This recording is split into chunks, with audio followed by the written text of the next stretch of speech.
Salut à tous! Aujourd'hui, pour la première fois de l'histoire de cette chaîne, je vais m'essayer à l'exercice d'analyse. Pour cette première analyse, j'ai choisi un film que j'ai récemment vu et qui m'a mis une énorme claque. C'est, comme vous l'avez vu dans le titre, Prisoners de Denis Villeneuve. Et avant de commencer cette analyse, je tiens à vous dire qu'elle contient vraiment beaucoup de spoilers, donc si vous n'avez pas encore vu le film, empressez-vous de voir ce chef-d'œuvre et revenez ensuite voir mon analyse. Ah oui, et dans cette vidéo, je vais pas analyser un plan spécifique parce que je suis certainement très mauvais dans ce domaine et plein de gens font mieux que moi sur YouTube, mais on va essayer de faire une analyse globale de tout le film. C'est parti.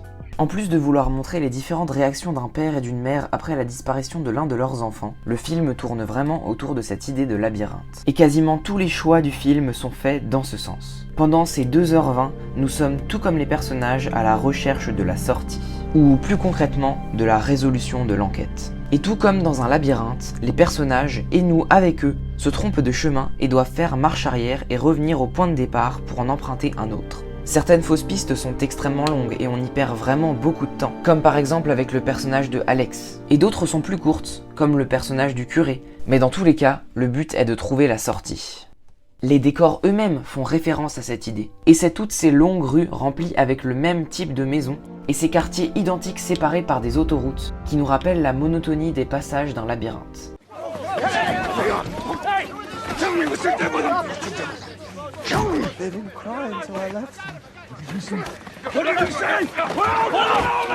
Le film nous présente deux types de caractères. D'un côté, on a le père qui est persuadé d'être sur le bon chemin et qui veut forcer le passage pour se le prouver. Et de l'autre, on a l'inspecteur Loki, qui est plus stratégique et qui change de sentier sans arrêt. Quant au spectateur, il est tiraillé entre les deux idées. Il pense bien sûr que l'inspecteur Loki utilise la méthode la moins risquée et la plus sûre, mais il comprend aussi le père et se demande ce qu'il aurait fait à sa place. Finalement, le seul point commun entre les deux personnages principaux sont leurs échecs. Et c'est seulement à la fin du film que les doutes et la réflexion diminuent pour faire place à la panique et à l'action.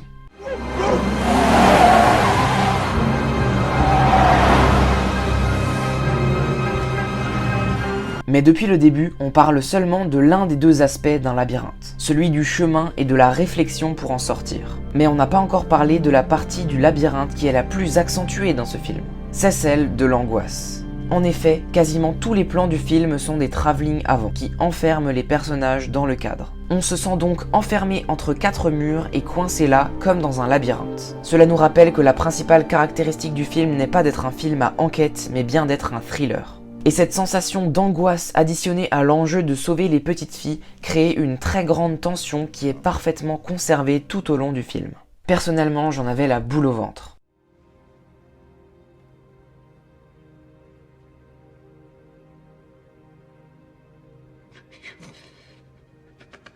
Et pour le coup, sur ce plan de l'angoisse, tous les personnages sont d'accord. Même s'ils ne le montrent pas tous au même moment et qu'ils ne le montrent pas tous de la même manière, ils sont tous extrêmement angoissés. Au début du film, l'inspecteur Loki reste de son côté presque de marbre et garde relativement bien son calme. Pour le spectateur, c'est la dernière personne qui semble à peu près gérer la situation. Et pour moi, la scène dans laquelle l'inspecteur craque et détruit son ordinateur est l'une des plus importantes du film. Pour la première fois, le spectateur perçoit la frustration cachée au fond de ce personnage et se rend compte que personne ne contrôle vraiment la situation. À partir de ce moment-là du film, l'angoisse augmente encore d'un cran. Et comme dans tout bon scénario, l'intensité ne fera qu'augmenter tout au long du film avant de retomber pour la fin. La résolution de l'enquête, la sortie du labyrinthe.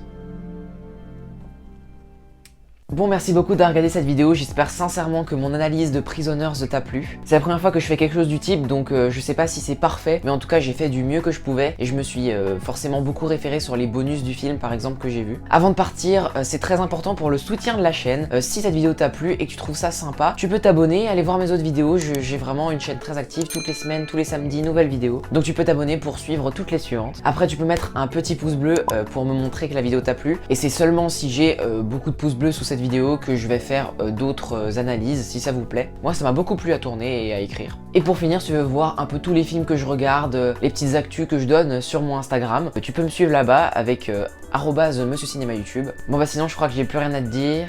Allez, coupez!